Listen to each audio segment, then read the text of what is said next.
y'all, it's your girl Sakina, and I'm back with another review. This is my review for the Real Housewives of Salt Lake City. This is season 3, episode 1. I didn't know that this season had came back that quick. Like, I seen the promo and stuff, but I didn't pay attention to the date. Obviously, it came on last night right after Beverly Hills, which I watched. You know, I'm tuned in every Wednesday, and that's something that I kind of regret that I didn't review Beverly Hills. For some reason, I feel like y'all wouldn't be interested in that because I did. When I first started YouTube, I was doing Beverly Hills, but, you know, the views weren't there, so I no longer wanted to review it. But, like, I'm tuned in every week, and it's weird that I think that y'all wouldn't be interested in Beverly Hills, yet here I am doing the 3rd season of Salt Lake City, and I've done it for 3 years. Ain't that crazy how time is just flying by? Wow. Yeah, so maybe I'll do Beverly Hills next season because, like I said, I'm very into it. I live tweet about it and everything. So if y'all are interested in Beverly Hills, definitely let me know. I'll check back in with y'all when the next season comes back around to see if it is something that I should review or something that y'all would actually watch. So let's go ahead and get into these Salt Girls. Now, it opens up, and we're taking a walk down memory lane, back to where it all started, 2019. We have Jen, and she's talking about how she make money and how you got to do what you got to, she does what she has to do to make money or something she said. Whatever she said, child, it did not age well because look at the world of trouble that she in now. Then we get to the brunettes. We see that Meredith and Lisa, they've been friends since Meredith attended the first Sundance when she moved to Utah. And it's just been up from there. Meredith felt like Lisa was a cool girl. She had no ulterior motives.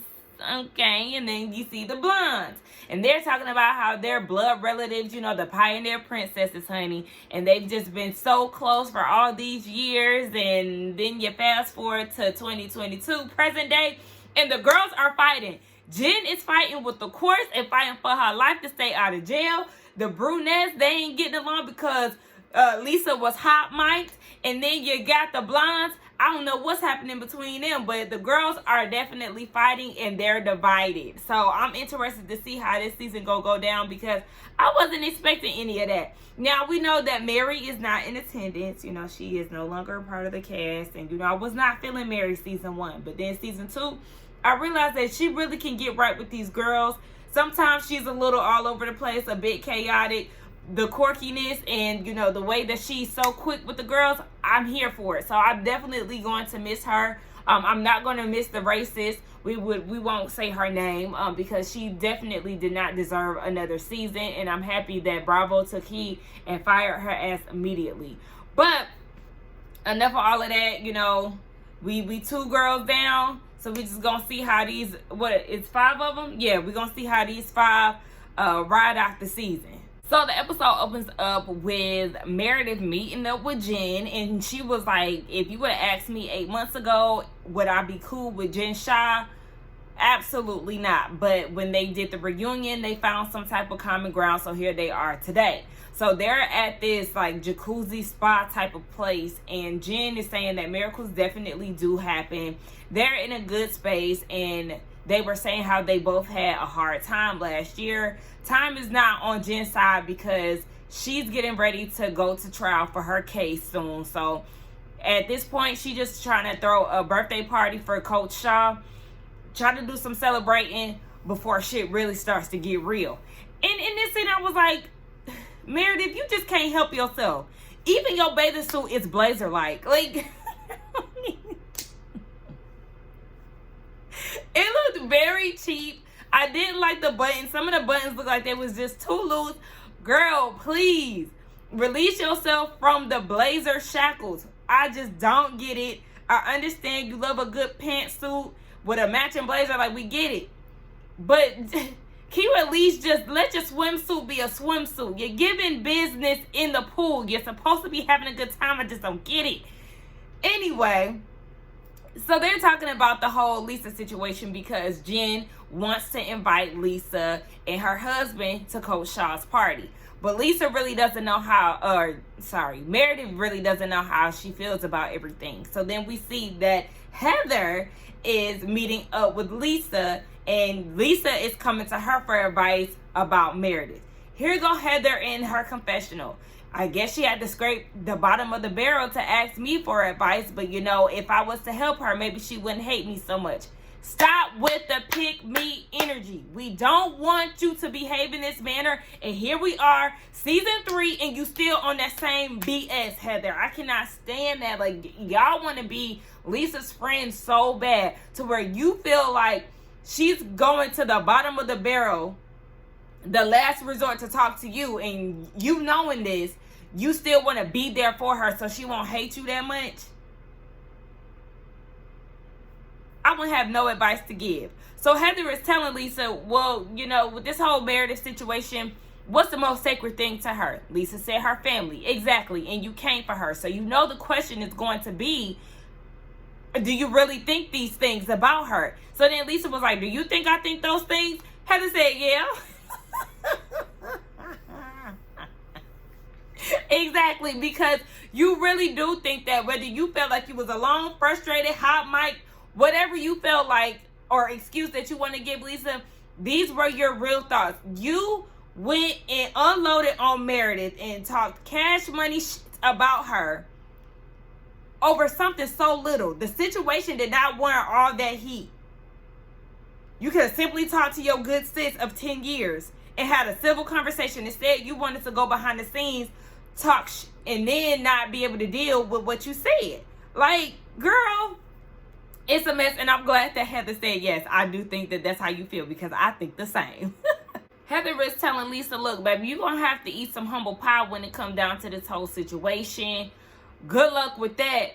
But somebody who ain't having a piece of humble pie is Meredith, because at this point, she ain't keeping low key.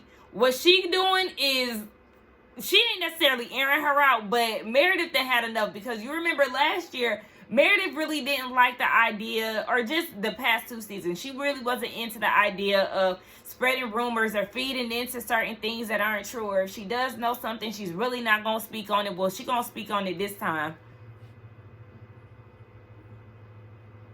Ma'am, hey, stop. Sorry, dog doing the most down there. I have to get her together. Anywho, yeah, she really don't care at this point. She's saying what she needs to say. Jen is like, oh, you heard rumors about Lisa? Do tell. And she was like, I mean, we heard things about her marriage, her finances. She's supposedly having an affair. I don't know these things to be true. You know, usually I'm not one to spread the gossip, but if Lisa wants to, you know, talk shit about other people, well, let's air out your business. I said, okay, Meredith. She definitely came to work this season. I'm interested to see how she gonna keep up with this. Is she gonna really blast her and say some things? Or is she just gonna be like, I heard some things. I ain't gonna go into full detail, but I heard. Or is she gonna, you know, bring the cookie lady or something like that? So we see Whitney Rose down at her house. And we see Bobby Rose being fast as hell, writing pros and cons of men. And she got a lot of pros and not a lot of cons. Girl, you need to find some type of balance, because if you going around life thinking that men are perfect or they got a lot of cons, sis, you're going to be in for a rude awakening, Miss Ma'am. Heather comes in and she ain't making the list no better. Talking about in her confessional, she not going to get a lot of stuff that she's hoping to get. Settle. That's the last thing you want to teach her to do. Are you teaching your daughters how to settle? Wasn't you unhappy with their daddy? You didn't settle on, I mean, you settled for a few years, but you ain't with him today. Don't be trying to give the girls the wrong impressions. I don't like that, Heather. You wouldn't be advising my kids now. You talking about some damn settle. Anyway, once they get done with that, her, Justin, and Whitney, they go have a conversation. Now, the little speakeasy that they had in the, I don't know if that was the basement, whatever part of the house it was in, that was very nice. I love that. I like the fact that you can lock it so you can keep it shut. That was very cute. So they're having a conversation. They're talking about, you know, how back in the Mormon days, you know, they see somebody with a bar in their house. You know, they're looking like, what the hell is going on? So Whitney is on this spiritual journey, and her healer was talking to her about how she still has pain from her past that she's still dealing with. So she was saying that a lot of the pain comes from her in the church.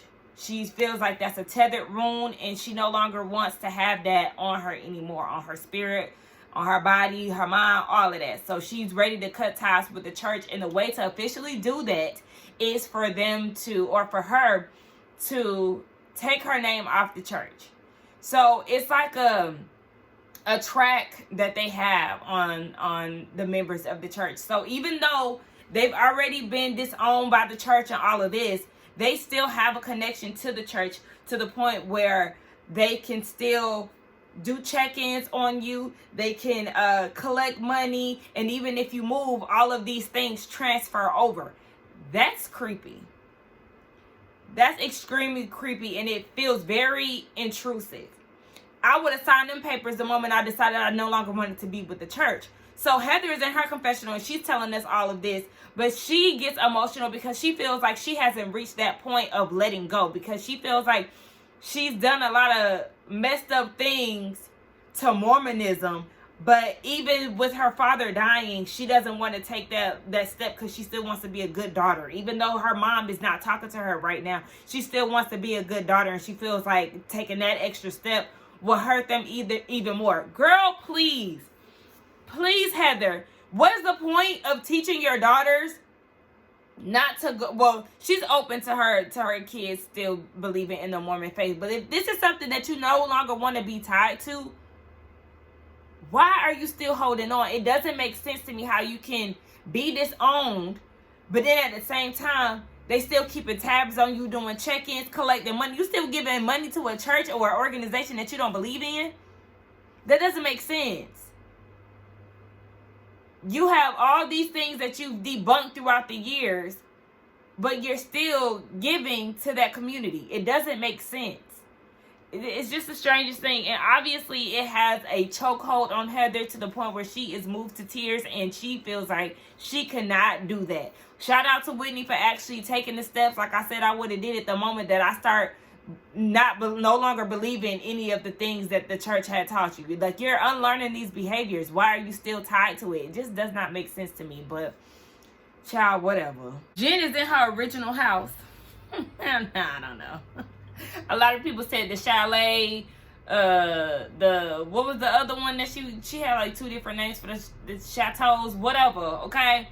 The 2 houses that she was filming in, they was already saying that they allegedly wasn't her, so I'm just going to assume that this was her original house to begin with. We see she on the phone with the homeowner, and she trying to figure out how to light the pilot for the fireplace. I remember we used to have one of those in my old house, and it was a struggle, but we had like a switch too, so maybe she need to figure out if they got a switch or not. That'll be a lot easier for her. But anyway, yeah, she's struggling, and Coach Charlotte, they come in and they start talking about his birthday. Now, I was a little annoyed when he was looking through the refrigerator and he was like, can you make me a tea or a coffee? But I'm like, you're literally next to the Keurig. Like, literally next to it. What's wrong? If you can look through the refrigerator for some food, you can make yourself a cup of coffee. Like, I understand the whole cater to your man, all of that. I get it. But it's just like, you right there. Like, why you couldn't do it? Like, you was literally right there. But whatever. So they start talking about his birthday party. It's his 51st. It's going to be Harlem Nights themed. And he's like, girl, do you not know where we at? We in Utah. Okay? That movie was based on Harlem. We in Utah. And it was filled with black people, which we lack in Salt Lake City. So how you going to do that? She was like, I'm going to bring the black people to you. The bros, your frat bros, they're going to be there. Our family going to be there. Speaking of, I also want to invite the girls. I wanted to invite John and Lisa. I know that you wanted John to be at your birthday. But, you know, the thing is, Meredith is going to be there. And he was like, one thing about it, I don't want them to be trying to have conversations at my party. Y'all not about to be filming scenes ruining my birthday. Y'all keep that shit somewhere else. Because he said, well, all the other things that's going on, he's just looking to have a good time. That's it. And I'm here with him for that. Like, don't use my birthday as a way to try to come together, because y'all trying to make amends or whatever. That might start off or finish off with a screaming match, because look what they did to his birthday last time. It was really Jen when they went to Top Golf and she got to show her butt. He had enough of his birthdays being ruined. Is this the second birthday that they did for him? Because I know they went to Top Golf that one birthday. I feel like they filmed his birthday on the show another time, both seasons. I don't know. But whatever it is, he said, don't bring that around here. So then they start talking about how they're preparing to go to New York for her trial. She said that she's the only defendant left that is going to trial. She doesn't know why the other ones did a plea deal. I said, girl, please. She said she don't know why because she innocent. So that's the reason why she gonna fight for it. I said, but sis, you end up pleading guilty. So how innocent are you? You full of shit. But girl, Meredith and said they at the house and he done bought a whole bunch of ramen noodles. And please don't correct me, y'all. I know it's ramen noodles, but I've been saying ramen since I was a child, so it's a hard habit to break, okay? But anyway, he done bought a whole bunch of noodles, and Meredith is wondering why. He was like, well, I mean, when you ain't got no job, what do you expect? And he was taking a dig at what Lisa said about him. So they start having a conversation about that. They start questioning, what does John do for a living besides follow Lisa around? We got all these flashbacks of instances where John was just, you know, being a wingman for Lisa and doing orders, following orders and all of that. But Meredith is really upset because she feels like the things that Lisa said, questioning his business, could affect his business and the people who are employed to Seth. He has 4,000 employees, so that could affect their livelihood, and she just really ain't feeling that. She feels like a lot of Lisa's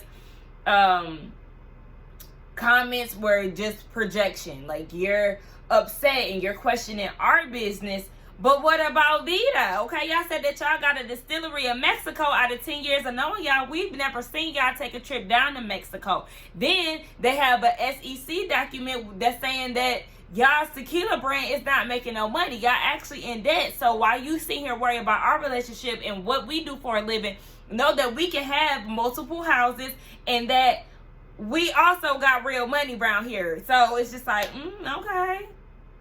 You better leave Meredith alone because she ain't playing with you, Lisa.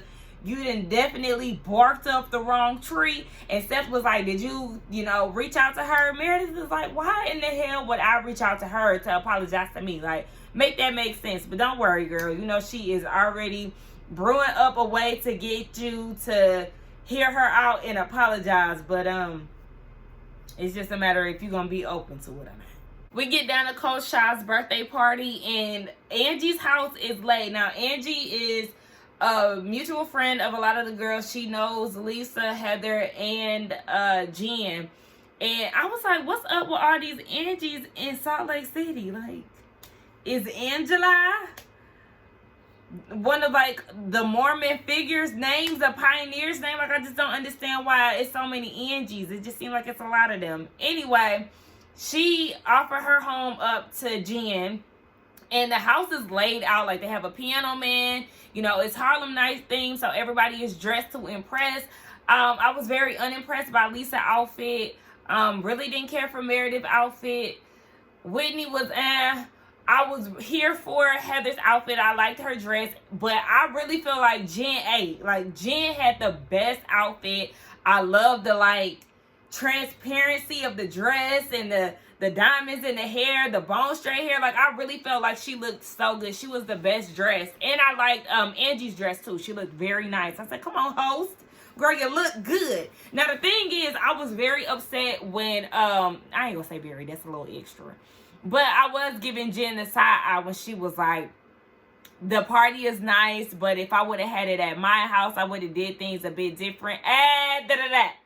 You better be grateful that she even lent your broke ass her house because she didn't have to. Okay? You got all these strangers in her house that she don't know.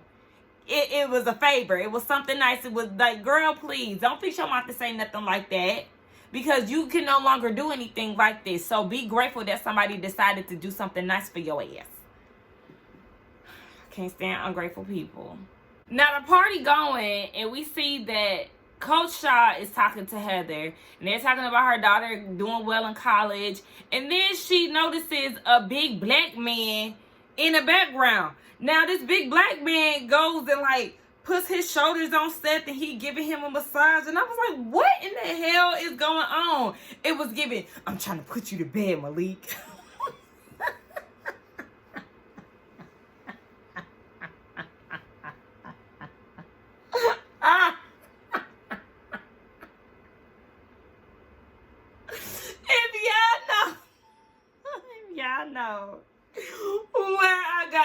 from, let me know in the comments. Because I said, what the hell? He was giving him a real, like, what's up, baby? Like, that was the type of massage he was giving. Like, what the fuck? Like, it's okay if you be like, hey, bruh, like, you know.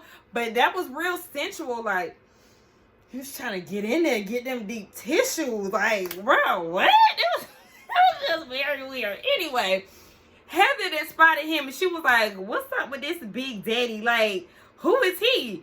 And Coach Shaw was like, oh, that's Big Baby. That's Glenn Davis. And at first, I was like, Big Baby? Big Baby from the Celtics. Like, I haven't seen him for a long time, but it took me a while. Like, before she said who he was, it clicked to me. But I was like, damn, I didn't even realize he was that damn tall. But yeah, shout out to Big Baby. I ain't seen him play basketball since he was on the Celtics. I don't know where he at today, but I don't even know if he's still in the league. But he definitely made a few appearances in this episode, and Heather had her eye on him. She made her way over there. You know, she's still on her journey to find her a BBC. Girl, don't she got a man? I thought she had a man. Did she have like a lumberjack type boyfriend? Child, I guess that was short-lived because she all over that black peen in hopes that she was going to get lucky that night. Heather then made her way over to Meredith, and she was telling her how she had a conversation with Lisa, and she's giving her props on being there and all of that. But Meredith is like, I mean, I'm sleeping good at night, child. I'm not the one who was in the wrong, so I'm not pressed. But in her confessional, Heather is like, you know, there's a Mormon proverb that says where much is given, much is expected. There's been 10 years of the relationship, so she should at least have a conversation. Girl, please. Because one thing about it, Meredith ain't Mormon. She Jewish. She don't have to have no conversation with Lisa. Girl, please. They cut the cake for Coach Shaw. And before then, Jen gave a speech. And I was like, girl, is this speech about him or you? Because, I mean, you was talking about how, you know, you glad you were able to celebrate it or whatever. But then you start bringing up your issues and stuff. Girl, listen. Can you please keep the focus on him? Regardless of him not really liking to celebrate his birthday or not. Like, let's just keep the focus on Coach Shaw. And I like that him and his frat bro, they start, you know, stomping the yard and all of that. But it was good to see. John and Seth, they managed to come together and they have an awkward encounter. So John was basically telling Seth, when you get a chance, like when you can get away, like let's link up, let's get together.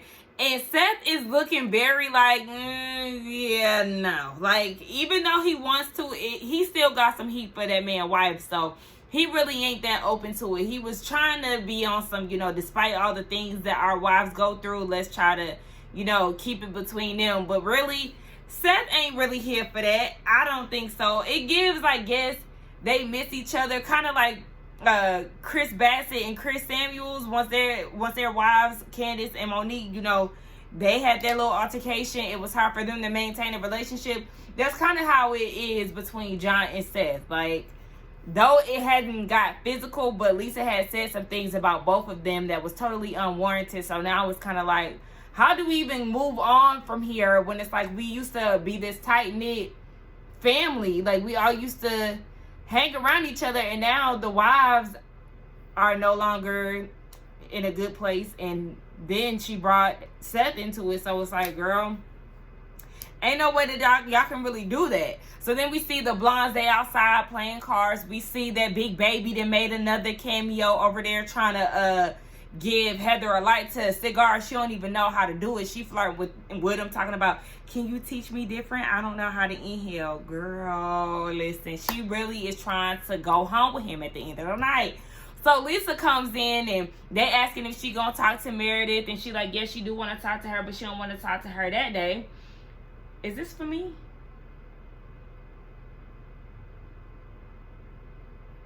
Oh, see, y'all know I still be on the clock and I'll be working at the same time.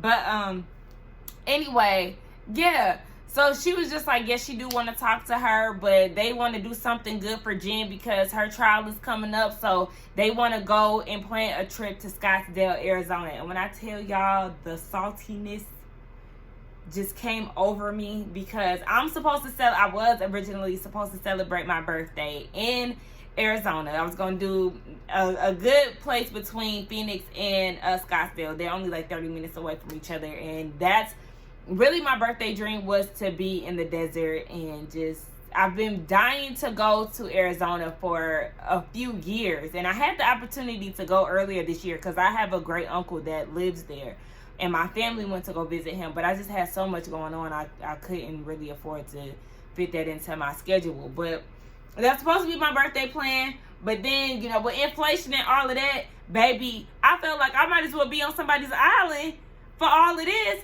So me and my best friends, we're gonna go to the DR for my 30th instead. But going to Arizona is still a dream of mine, a dream destination of mine. I know it's real basic of me to say, but it really is. So I do plan on going. If it's not this year, definitely next year. I'm gonna figure it out. I'm definitely gonna get down to the desert at some point. But anyway, enough of me. I just wanted to put that in there because I was a little jealous.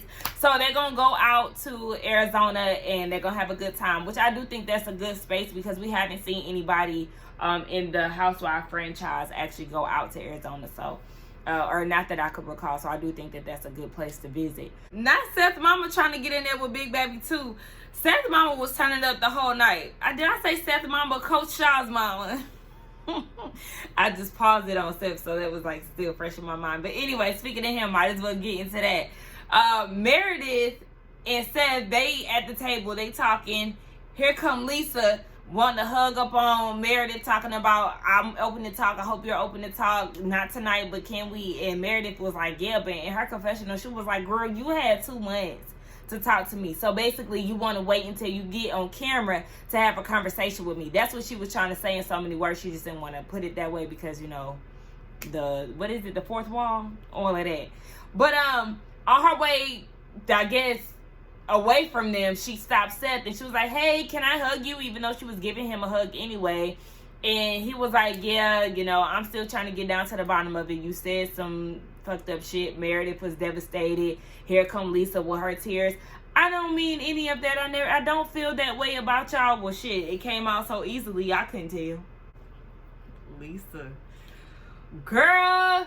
So Seth is trying to figure out where the root of all of this came from, and she was like, I don't know, because I never thought these things before, you know, that trip, before that day. But a lot of people were in my ear and saying that she wasn't a good friend, and you start hearing it. Basically, it started getting to her or whatever. So she started talking all of that shit in that room, thinking that she was alone and all of this. Like, she started going into a story about how she has 4 sisters that she takes care of and that she was hurt from the situation. Nobody asked her what she's going through. She has a lot going on. Like, it kind of was like, girl, what? And even Seth was like, what? Because she was like, I've never talked bad about Meredith. Like, you can ask any of the girls in the group. And Seth was like, I mean, but the rant. And she's like, yeah, I thought I was by myself in a private space hurting. Girl. Okay. And one thing about it, you don't apologize and then start talking about your problems. Girl, you start ranting or just getting sidetracked and talking about all the things that you're supposedly going through. What do your family got to do with this? What do you having 4 sisters got to do with this? All right, girl, take accountability. That wasn't a good time, nor did you really prepare for that, because girl, you was just trying to say anything that you felt like would stick and really get him right here in the heart to apologize or to feel this apology. Nah, girl, you was hurt, but just like Seth said, you could be hurt, but for her to take it to that level, he would never say that to anybody that he loved. It's like, right, girl, okay. Lisa, go ahead and storm off and cry and all of that. Just know that you definitely did fuck up the friendship. Now, it's probably gonna take some time for her to come back around, and the process definitely sucks. Trust me, I know. Not saying that I've been in this exact situation, but when you fucked up in a situation, you're the one at fault. You have no control over how that person feels, so that's why it's like, girl, I don't know. Meredith just ain't fucking with you. So, hopefully, I mean, if she can forgive Jen Shaw, she could probably forgive you. But the thing is, she's probably hurt by you the most because of the relationship and the years that y'all put into the friendship, how easy you were able to flip on her. So, girl, we just gonna have to see where this friendship goes. But I'm not too sure if it's gonna go the way that Lisa wants it to go. So that was pretty much it, y'all. Let's get down in the comments and talk. Y'all let me know what y'all thought about this review as well as the episode. It looked like, you know, it's going to be a pretty good season. Y'all let me know what y'all think. Don't forget to like, comment, and subscribe to my channel, and I will see y'all in the next one. Bye.